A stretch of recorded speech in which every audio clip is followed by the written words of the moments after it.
குருவே சரணந்த குருவே சிவானந்த குருவே சிவகுருவே ஓம் ஞானவல்லலே சரணம் சரணம் சரணம் சத்குருவே குருவே சரணம் சாமி. அனைத்து ஆன்மீக சொந்தங்களுக்கும் ஆத்மாத்மா வணக்கம் சாமி. அதாவது அப்பா அம்மா பொள்ளாச்சியிலேருந்து ஐயா இடத்துல மாதத்துக்கு அவங்க எப்போல்லாம் நினைக்கிறாங்களோ ஐயா கிட்ட போய் சேவை செஞ்சுட்டு இருந்து இன்றைக்கும் ஆன்மீக ரீதியாகவும் சரி குடும்ப ரீதியாகவும் சரி இன்றைக்கி எங்கே போனாலும் ஒரு ஒற்றுமையாக இருக்கணும்னு சொல்லுவாங்க. அந்த ஒற்றுமையாக ஒரு 4 பேர் கண்ணு போடுற அளவுக்கு தான் இன்றைக்கி வாழ்ந்துக்கிட்டு இருக்கிறாங்க. ஐயாவோடைய அருளால் மற்ற மக்கள் வந்து நமக்கு என்னைக்கு சப்போர்ட் வர மாட்டாங்க. இன்றைக்கி ஐயா அனுதினமும் ஐயாவோட அருளால் அவங்க அங்கே சேவை செய்யறது, நான் இங்கே சேவை செய்கிறது, 3வது ஒரு மனிதர்கள் மூலிமா ஒரு இணைப்பு கொடுத்து இன்றைக்கி ஐயா எல்லாத்தையும் ஒரு ஆன்மீகத்துக்குள்ள கொண்டு வந்து இணைச்சிருக்காங்க. இன்றைக்கி இந்த தாம்பரம் எதுக்குன்னு கேட்டிங்கன்னா, அங்கே நிற்கிற சிவசிவ வண்டி ஐயாவிட்ட இவங்க எப்போவுமே என்ன சொல்லியிருக்காங்க, இந்த 3 உசுருமே நல்லா கேட்டுக்கணும். உங்களுக்கு எல்லாம் ஒரு உதாரணம் வேணும். நல்லா ஐயாவுடைய பக்தர்கள் நீங்கள் எல்லாம் தெளிவாக கேட்டுக்கணும். நாம் என்ன இறைவனுக்கு அர்ப்பணம் பண்ணுறோமோ அதுதான் நாளைக்கு கடைசி வரைக்கும் நாம் வாய் இருக்கும். அதனால யாருக்கும் எதுவும் வேண்டக்கூடாது. நாம் விட்டால் அது நிரந்தரமாக இது பண்ணணும். அது மனசார ஆத்மாத்மா பண்ணணும். அப்போ இவங்க என்ன வேண்டாங்கன்னா, இந்த 3 உசுரும் உங்களுக்கு தாங்க ஐயா. போகிறப்ப இந்த 3 உசுரும் உங்களுக்கு தாங்க ஐயா. எந்த சொந்த பந்தம் எங்களுக்கு வேண்டாம். இந்த 3 உசுரு உண்மைதாங்க சாமி. 3 உசுரும் உங்களுக்கு தான். 4வது வாகனமும் கடைசியில் உங்கள்கிட்ட வந்து ஒப்படைச்சிடன்னு சொல்லி ஐயா கிட்ட வேண்டிட்டாங்க. அப்போ நல்லா கேட்டுக்கணும். அப்போ 3வதாக வந்து வேறு இடத்துல ஐயா கொடுத்துருக்கு. ஒன்றா அவங்க கொடுத்துருக்கலாம் அவங்க பொண்ணை, ஏதோ ஒரு விதத்தில் அவங்க போயிருக்கலாம். ஆனால் ஐயா ஏதோ ஒரு விதத்தில் நாம ஐயா கிட்ட கேட்டிருந்தது உங்களை நினச்சிட்டு இருக்க ஒரு குடும்பம் தான் நமக்கு வரணும். நம்ம தலையில் எப்படி வேணாலும் எழுதி மாற்றம் பண்ணுறாரு ஐயா. அந்த மாதிரி அவங்க பொண்ணை இங்கே 3வது மனுஷன் மூலியமா ஐயா இங்கே ஒப்படைச்சிட்டாரு. இப்படி அவர்கிட்டயே ஒப்படைச்சிட்டாரு. 3 வருஷத்துல 1 வருஷம் இங்கே ஒப்படைச்சிட்டாருங்களா.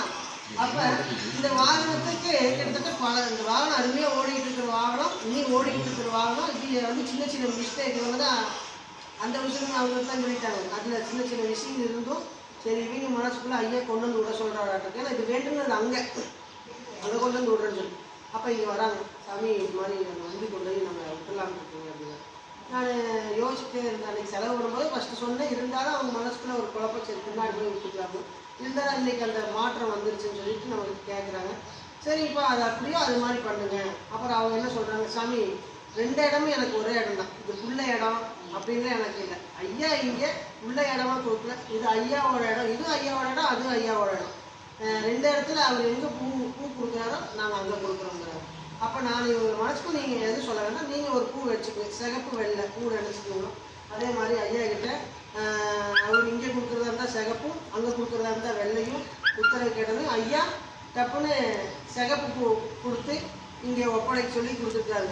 அப்போ ஐயா ஏதோ ஒரு கணக்கு வச்சுருப்பார். அதனால் இன்றைக்கி அதை ஒப்படைக்கிறதுக்காக ஐயா வந்திருக்காரு. அப்போ ஐயா ஏதோ ஒரு கணக்கு மூலியமாக அதை கொடுக்க வைக்கிறாரு. நம்ம எத்தனையோ வண்டி அங்கே நின்றுட்டு இருக்குது. பார்த்தீங்கன்னா தெரியும், மரத்தோட மரமாக பிரிஞ்சு ஸ்கூட்டி ஆகட்டும், எக்ஸல் ஆகட்டும், ஒரு டிவிஎஸ் 50 ஒன்று நிற்கும், கார் ஒன்று நிற்கும். புது காரே விட்டுட்டு போனான்னு சொல்லியிருக்கிறார் ஐயா. அந்த மாதிரி இது ஒரு கணக்கு வச்சுருப்பாரு. நமக்கு பெருசாக ஒரு ஆபத்து வருது அப்படின்னா அவர் வாங்கிறதுக்காகத்தான், அவர் வாங்கி வச்சுக்கிறதுக்காக தான் இது பண்ணுறாரு. இதுதான் ஒரு அனுபவம் இங்கே கொண்டு வந்துருக்காங்க. இதை விட அவங்களுக்கு ஒரு பெரிய விஷயம். இதை வந்து எங்கள் மாமனாராக சொல்ல, இன்றைக்கும் அவங்க ஐயாவுடைய பக்தராகத்தான் நான் நினச்சிட்டு இருக்கிறேன். அவங்களும் இன்றைக்கி ஒரு பக்தராகத்தான் வந்துருக்குறது. பிள்ளை வீடு அப்படிலாம் மனசுக்குள்ளே இல்லை. எனக்கும் இன்றைக்கும் வரைக்கும் அவங்க ஒரு பக்தராக தான் இருந்து வந்துட்டு இருக்காங்க என்னோட மனசுக்குள்ள. அப்போ ஐயா கிட்ட ஒப்படைச்சிட்டாங்க. அப்போ அது நல்ல முறையில் இன்றைக்கி இதை ஒப்படைக்கிறாங்க. நாளைக்கு நல்ல விஷயமா இவங்களுக்கு இல்லை, யாராக இருந்தாலும், இங்கேயா இருந்தாலும் அங்கேயா இருந்தாலும், எந்த ஒரு செயல் ஐயாவுக்கு கொடுக்குறீங்களோ ஐயாவுக்கு என்ன கொடுக்குறோ அது பல மடங்கு கொடுப்பாருங்க ஐயா.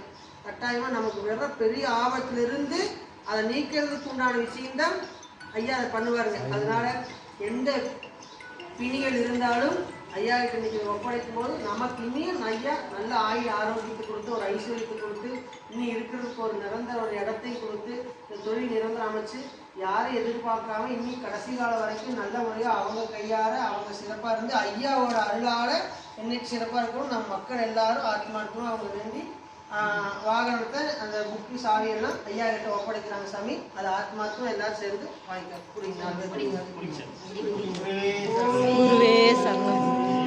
சச்சிதானந்த சத்குரு பகவான் ஞானவல்லன் பழனிசாமி சுவாமிகள் திருவடிக்கு சரணம். குருவே சரணம். குருவே திருவடிக்கு சரணம். குருவே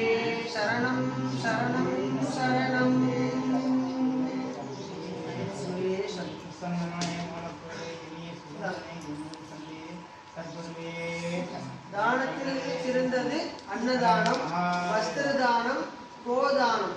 அப்ப ஐயா இன்னைக்கு ஒரு வாகனம் ஆகட்டும், இன்னைக்கு அவர் ஐயா வாகனத்தை மட்டும்தான் வாங்கிட்டே இருப்பார்.